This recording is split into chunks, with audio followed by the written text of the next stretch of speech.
As a Pennsylvania family center, outreach exists within this community to support families and help them thrive. During this time of uncertainty, we haven't lost sight of this mission.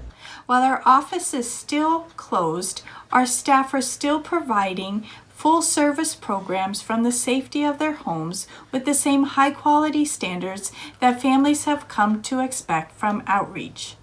So if you are pregnant or parenting a child from birth to age 5, call Outreach at 570-558-7584 for more information on our early childhood programs. Or visit us on the web at outreachworks.org to learn about all of our family support programs.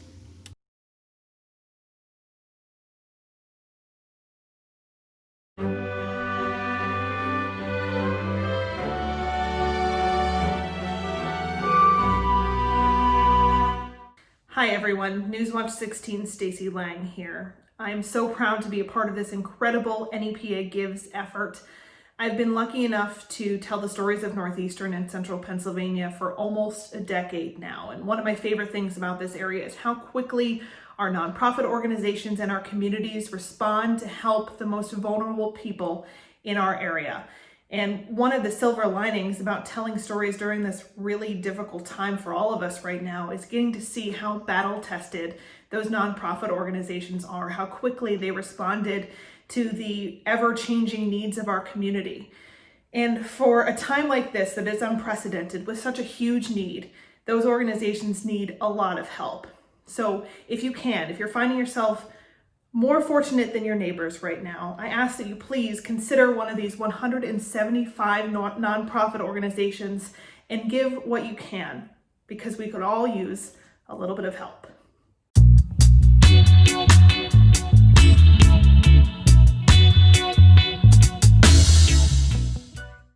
Let's give it over to Marco Marcinko and the 18-piece Jazz Big Band.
Hello, my name is Brian Pacchini and I am the President and CEO of United Methodist Homes. United Methodist Homes is a faith-based, nonprofit organization serving our communities for over 60 years. We operate a continuing care retirement community in Pittston, Pennsylvania, a personal care campus in Tunkhannock, Pennsylvania, and 2 multi-level senior living communities in the greater Binghamton area of New York. Our resident assistance program is critical to our mission and one of our greatest needs.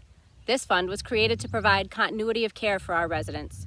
The generosity of others enables us to quietly distribute funds, filling the gap for those who've exhausted their financial means.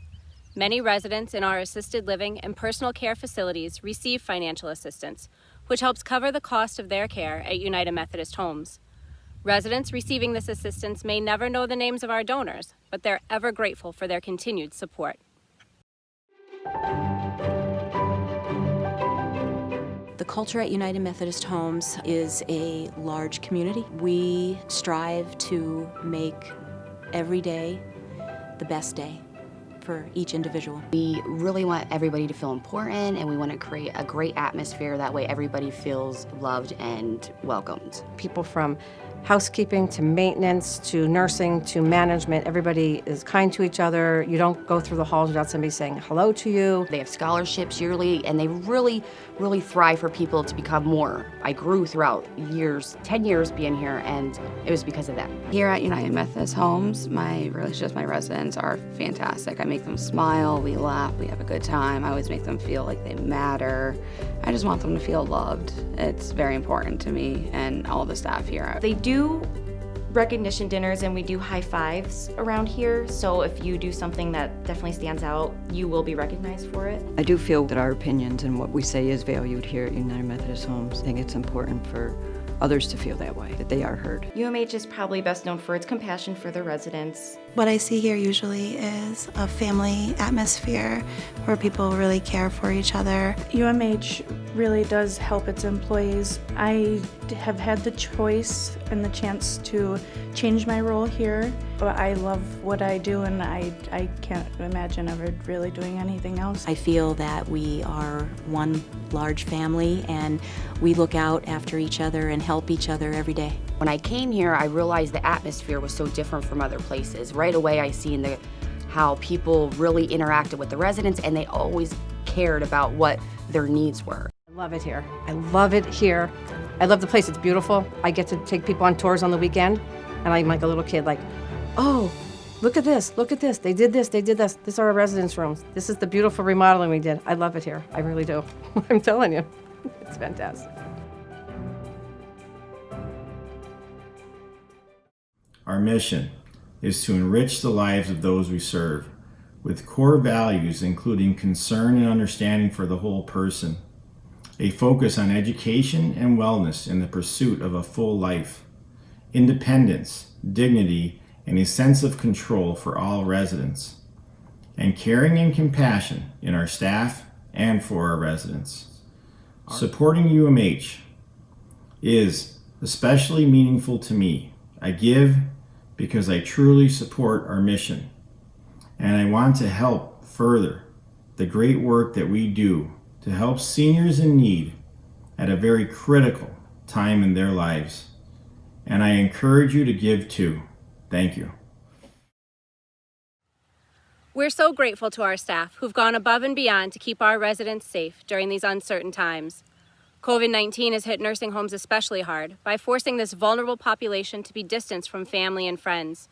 At United Methodist Homes, we've been keeping spirits high by creating a special activities initiative and coming up with creative ways to keep residents engaged and connected to those they love. Join us today in giving back and celebrating all the good going on in our communities. Donations come in all shapes and sizes, and each one is important. No gift is too small to make a difference. Consider supporting our mission and providing the very best care for those we serve.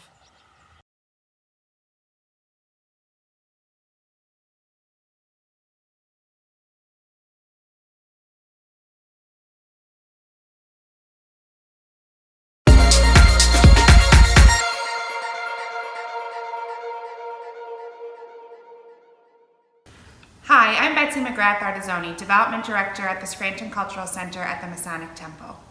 Like so many other organizations and as an event-driven nonprofit, the Cultural Center has been greatly affected by the COVID-19 pandemic. Please know that we have been working tirelessly to find ways to offer virtual programming for adults and children and to keep donors engaged, and of course, to keep our eye on the future. Your support during NEPA Gives will not only help us now, but when we are able to open our doors and safely welcome our community back to our facility. Thank you, and we hope to see you soon.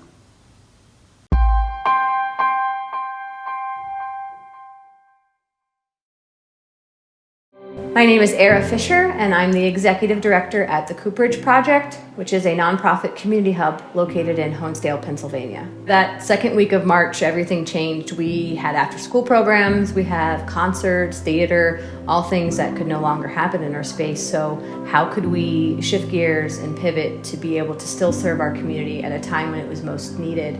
And so we had the space and the willpower to raise funds, so we became an immediate food pantry and also a pickup location for kids' meals through the school district. The first week we served about 45 kids per day with the meals and noticed that there were families that needed extra help, so we created a little pantry outside where our free little library was for people to take food if they needed any extra, or also leave food if they had extra to give. By week 3 we were up to 200 kids a day for meals, and then we started organizing to be able to give out weekly pantry boxes to families, no questions asked, just come and take.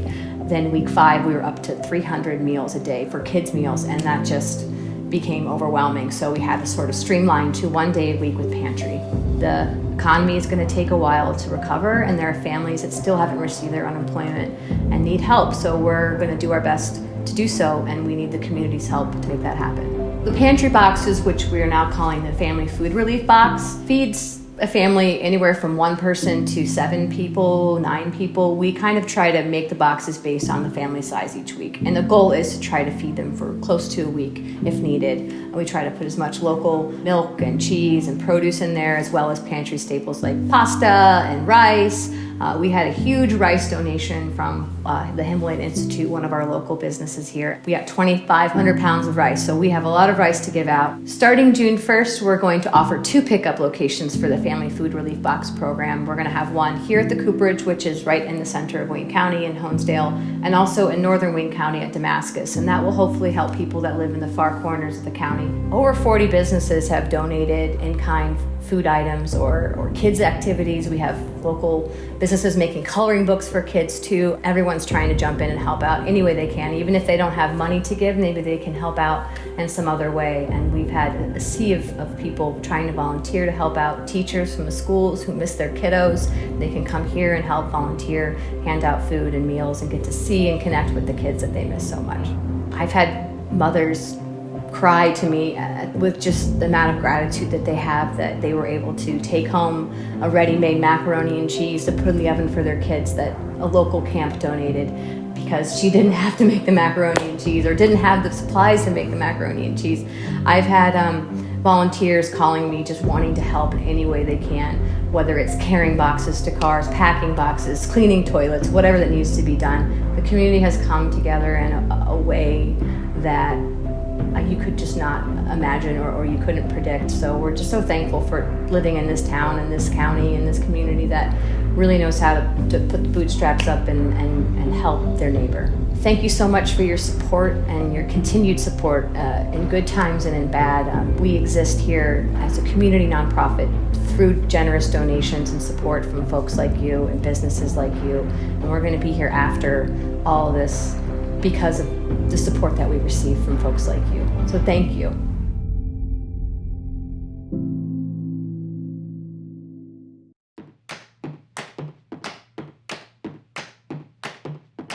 My name is Era Fisher, and I am the Executive Director of the Cooperage Project, which is a nonprofit community hub located in Honesdale, Pennsylvania.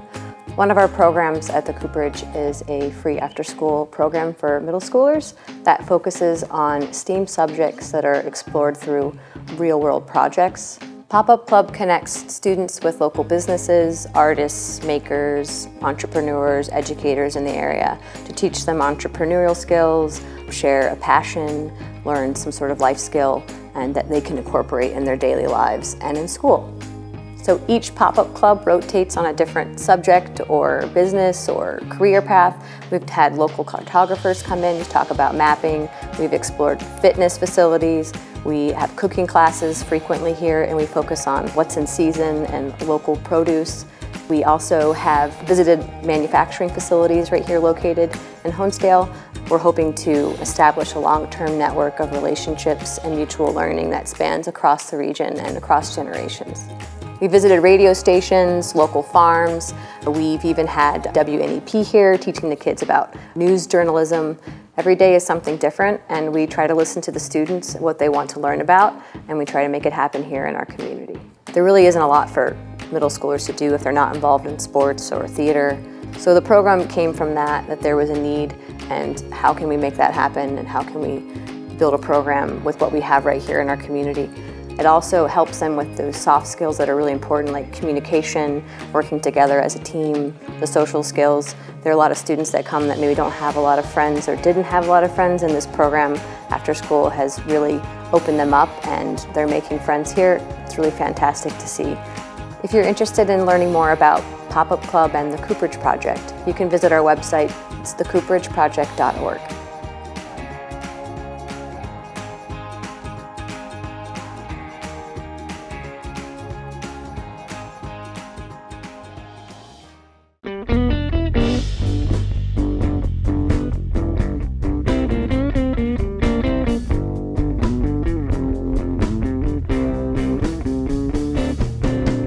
Packing up my dreams and this old guitar.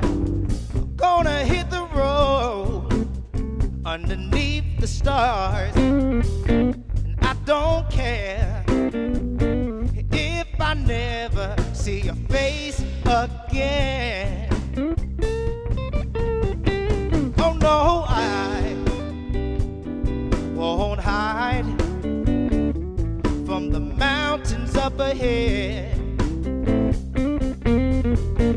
Oh no, I won't hide from the things that you said.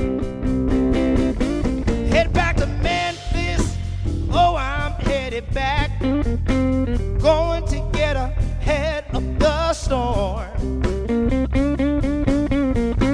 Headed back to Memphis, oh I'm headed back, where you can't hurt me no more. Gonna lift it up and then tear it down, break on it through, get out of this town.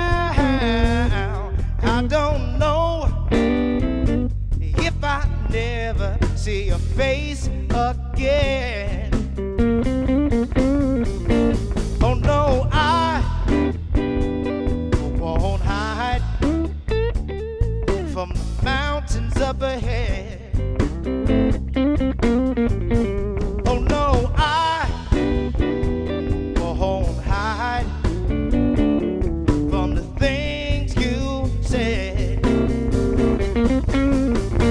Headed back to Memphis, oh I'm headed back. Gonna get up ahead of the storm. Back to Memphis, oh I'm headed back, where you can't hurt me no more. I'll leave it all behind, I won't waste my time. You were a big mistake, I got to fade away. I won't look back on what we had, I'll just fade away.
Welcome, everyone. My name is Laura Duchessi, and I'm President and CEO of the Scranton Area Community Foundation.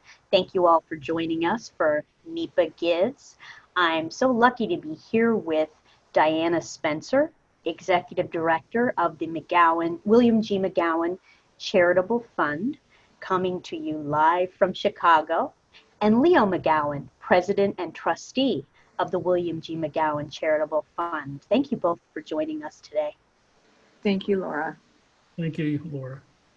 You know, we're so happy that, on this important day, the first ever NEPA Gives, the first ever regional giving day in Northeastern Pennsylvania, to have the McGowan Charitable Fund as a supporter, as a sponsor of this important event. NEPA Gives 175 nonprofit organizations from 7 counties participating, focusing on the important things these organizations are doing, that they always do, that they're doing now to respond to so many of the challenges going on now, and being able to highlight their important work. Can you tell me a little bit about the history of the William G. McGowan Charitable Fund? Sure, I'm happy to take that. So the William G. McGowan Charitable Fund was established in 1993 after the passing of Mr. McGowan, William G. McGowan, in 1992. He grew up in Northeastern Pennsylvania with his family, and so the family decided they really wanted to honor and further the legacy and advance the things that he felt was very important to community. So in 1993, a local community member that so many, probably everyone knows in Northeastern Pennsylvania, Monsignor McGowan, was really the inspiration for wanting to establish this foundation in order to, advance the goals of Bill McGowan to help people really flourish. Wonderful. And so, I know that the fund is so involved in so many areas, in a variety of areas across the nation. Diana Spencer right now is in Chicago. Leo is in Northeastern Pennsylvania. Maybe you could tell me a little bit about some of the specific focus areas that the fund covers. This could be regions, this could be focus areas in general. Sure, I'll do that. So we focus in really 3 primary areas of giving.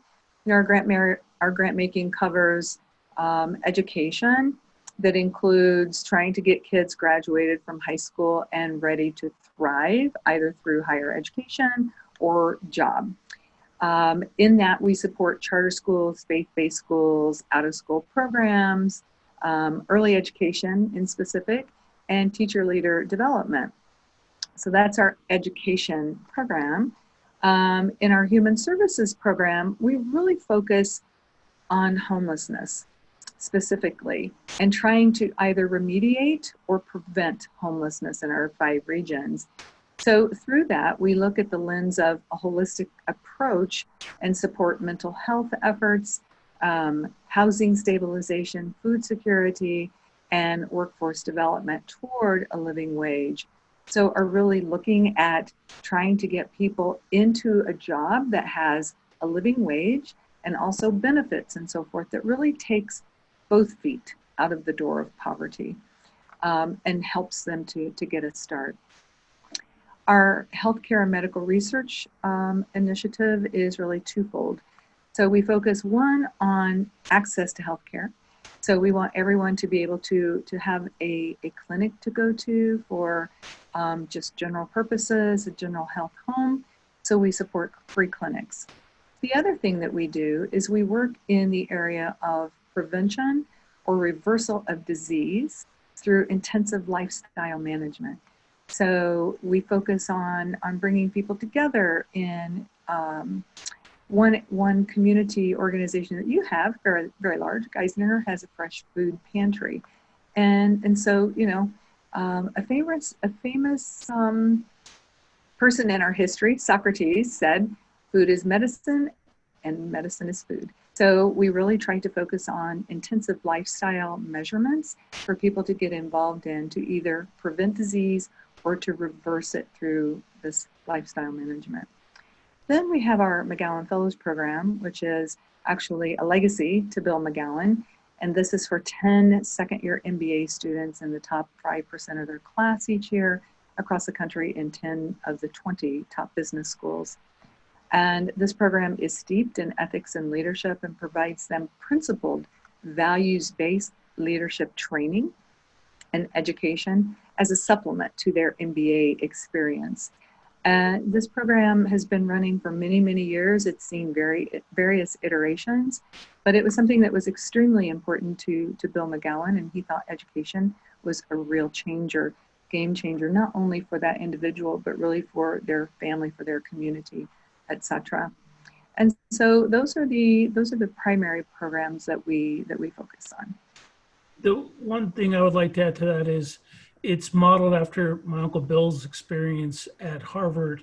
He was a Baker Scholar based on his academic performance. He was in the top 5% of his class at Harvard, which earned the Baker Scholar, which enabled him to pay for his second year of school, which then afforded him tremendous opportunity. And we'd like to do the same with those 10 students. I believe we have 100 students that have graduated as part of the Fellows Program and more on the way. And, you know, he basically using this to change their lives forever, like Uncle Bill's was. Such incredible, worthwhile areas, breaking the cycle of poverty, education, healthcare, the Scholars Program. Thank you for talking about them with us. Is Northeastern Pennsylvania one of the priority areas? Oh, absolutely. We have 5 regions of giving, and those are wherever family members and current trustees of Bill McGowan reside. So, of course, NEPA, as probably everyone knows, it was the birthplace of Bill McGowan. So it's a very important area, one of our regions. And then our other regions include Rochester, where we have trustees and a sibling of Bill McGowan lived, and Chicago, where I am based, and where his widow used to live. She has since passed. And then we're in Kansas City and Denver. And this is where all of our board resides today. Wonderful. So with all of the wonderful things that your foundation is involved in, why did you decide to support NEPA Gives? Well, I could speak to that, Laura. One of the reasons we decided to support it is I was involved in many of the calls early on when many of the nonprofits throughout the whole region were getting together, trying to figure out what to do to solve this problem, not knowing what the extent of the problem was or the duration. And many of the nonprofits jumped in to provide, whether it was food, monetary support, supportive services, whatever is necessary. To quote one of the members, they basically, they leap before they look, not knowing what it is. And one of the things we could do to support this is we could support it financially. And the needs are tremendous, and they're not just going to go away today, tomorrow, or within the next 2 or 3 months. It's going to be ongoing. And we use the term becoming a change agent, and I felt that it was only necessary for us to be involved because this is really changing the shape and face of Northeastern Pennsylvania for not only now but for probably the next decade or so. Absolutely. And we're so grateful for your support. This is a day that we hope that everyone watching, that everyone seeing posts on social media is pulled towards the idea of giving, of philanthropy, knowing that gifts of all sizes, no matter what the amount, it's the collectively coming together to make the impact that matters for NEPA Gives. Philanthropy is such an important thing to the McGowan family. Can you talk a little bit about, your perspective on the importance of philanthropy and giving back in general? Sure, I can take that one. So philanthropy is important, critically important to our communities all across the country and really the globe. Every dollar counts, and it takes, you're right, the word is collective. It takes everyone giving to move an initiative or a community forward. And when times are really hard, every dollar really counts. So, I think sometimes people think if they don't have millions of dollars to give, if they're not a huge foundation that maybe their dollars are insignificant and it's not going to make a difference. But you know, Laura, that's really not the case. Every dollar counts. And so that's how all things happen, is with everyone coming together. You know, if we took all of the philanthropy dollars across the United States, at least, put them all in a bucket, we collectively are a drop in the bucket compared to what government can support. So, you know, we fill gaps in programs that government can't support or doesn't support sufficiently. And we really have this unique opportunity to pivot very quickly and serve people in times of emergencies, crisis. And so that's what we're doing today. So I think philanthropy is very important to any community, and Northeastern Pennsylvania is really fortunate to have a very strong community of philanthropy where people come together just so quickly and so easily to address situations. So yes, I think it's always critically important, but never more than in times of great need like today. Thank you. And when you think about the important things that nonprofits are doing, specifically now, you know, I think we talked a little bit about how the theme of this event is respond, thrive, and recover, for obvious reasons of what is needed now, specifically in this critical time. From both of your perspectives, you know, what are you seeing going on in the charitable sector that are showing positive responses to the needs right now? I'll start with that. Yeah, Diana.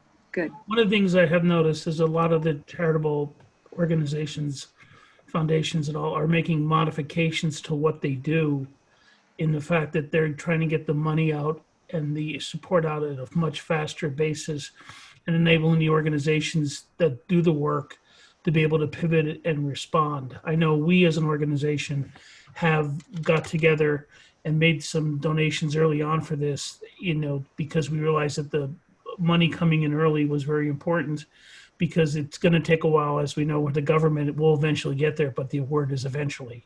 That we have the ability, we're much more nimble, as Diana said, and we're able to respond to a need more quickly and immediately, to allow people to start the flow of help as soon as possible. Yeah. So I would just add that, you know, as I kind of look across at all of our communities and am engaged kind of at a 30,000 foot level, everyone in every community has come together. Chicago has had a similar experience to the things you're doing, Laura, where they quickly established an emergency fund, and it was just off the charts. The giving was tremendous. Denver and Kansas City have both done similar things, as has Rochester. So it's, you know, the organizations, it's not just foundations that are having to pivot, but some organizations that maybe were serving youth may be now addressing domestic violence. So if you're working in this area of behavioral change science, you can pivot to support other things. So it's not that they've given up on the youth, but it's youth in the home. And how is that changing things? And so there are so many things. The ramifications of this are huge. And it isn't just food, it isn't just shelter. You know, there's just so many different things that are happening as a result of this pandemic, and as a result of so many people in the country being unemployed. Thank you both for your thoughtful perspectives.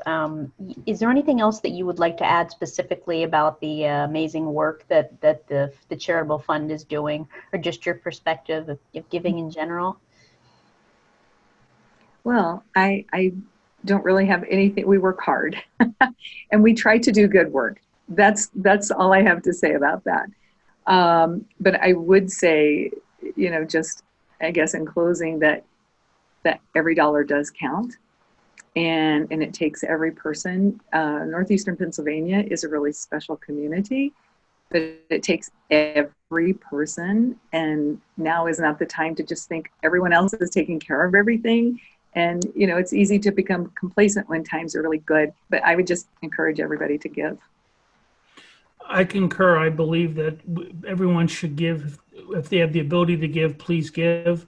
But also, I just want to reiterate, one of the things is Since I've been involved in the McGowan Foundation, I've met some very remarkable people here in Northeastern Pennsylvania with the different foundations and 501c3s. And the fact that our response has been amazing, actually extraordinary, but I'm not surprised because it speaks of the quality of the individuals that are working within that field. And I'm very proud to play a very small part in this. And I hope for a lot of success in this event on the 5th. Yeah, thank you, Leo and Diana. I think we're all hopeful that all of the 175 plus nonprofits participating have successful days. We're extremely grateful to both of you, to the William G. McGowan Charitable Fund for the support of this initiative and for all that you do. Just as in closing, again, thank you to Diana Spencer, Executive Director of the William G. McGowan Charitable Fund, who's joining us from Chicago, and Leo McGowan, President and Trustee of the William G. McGowan Charitable Fund. Thank you both so much. Thank you, Laura. Have a great day.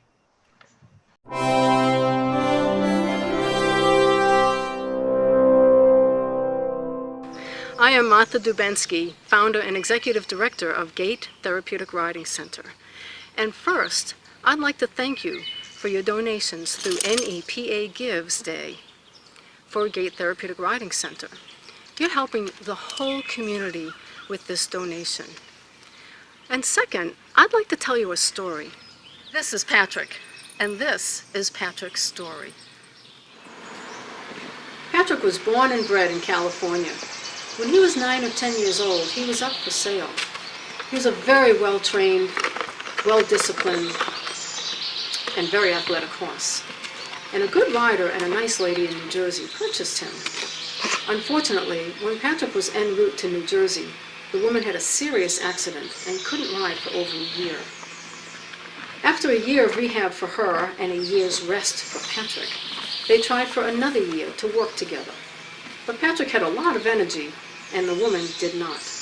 In Patrick's 12th year, he again was ready to be sold, but the woman really didn't want to sell him. Then she heard about GATE Therapeutic Riding Center. At the same time, I was looking for a small, strong, pleasant horse to add to our herd. That is how Patrick came to GATE. But this is why Patrick stays at GATE. He has some funny little quirks, such as taking his halter off his door and throwing it on the ground, much like a toddler throwing toys out of the playpen. He also likes to take walks by himself down the road once in a while. And he likes it when people are running after him, trying to catch him.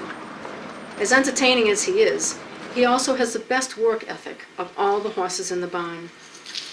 Being a laid-back California boy, he found his calling in providing therapeutic benefits to children and adults who need his personality, his strength, his movement, and his legs to help riders from 2 to 82 years old. His steady, smooth, rhythmic gait allows riders to feel normalcy through their hips, gives confidence to those riders in wheelchairs that they can move through space with ease and dignity, and he becomes their legs.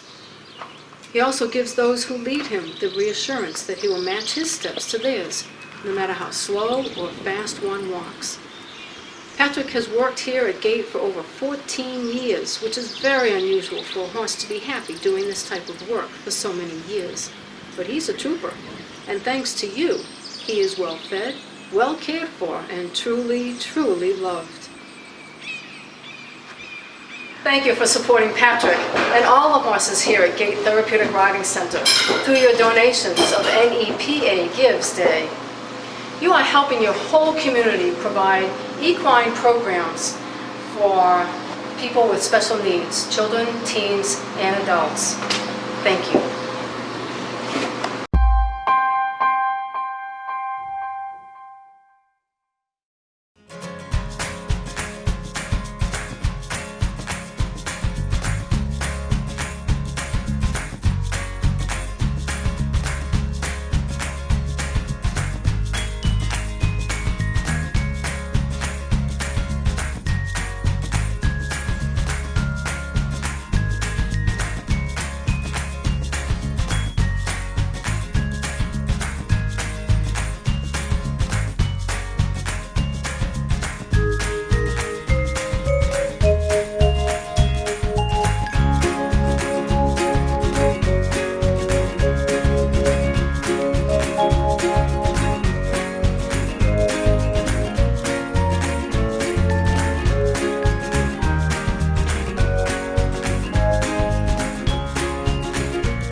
My name is Phoebe Wilson, and I am the Executive Director of the Breadbasket of NEPA.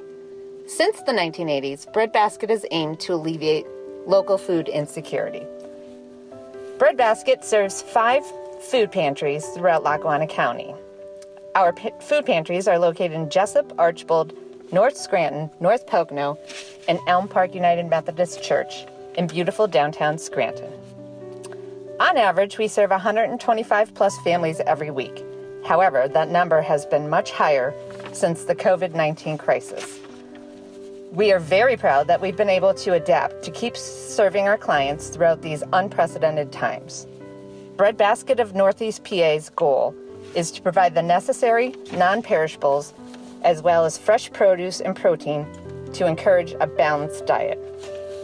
We are now recognizing the need to provide essentials like personal hygiene products, paper goods, and household cleaners for a healthy home. This is all being made possible because of your generosity. I believe that if a person is hungry, it is difficult to benefit from education or any other service. Breadbasket hopes to meet that most basic need. I'm so honored to be able to work with our dedicated volunteers that show up each week without much recognition, just because they are passionate about helping others and alleviating hunger. They are a source of pride and inspiration for me every day. Please consider donating to the Breadbasket of Northeast PA today. And thank you to the Scranton Area Foundation for organizing this amazing event and all you do for our area's nonprofits.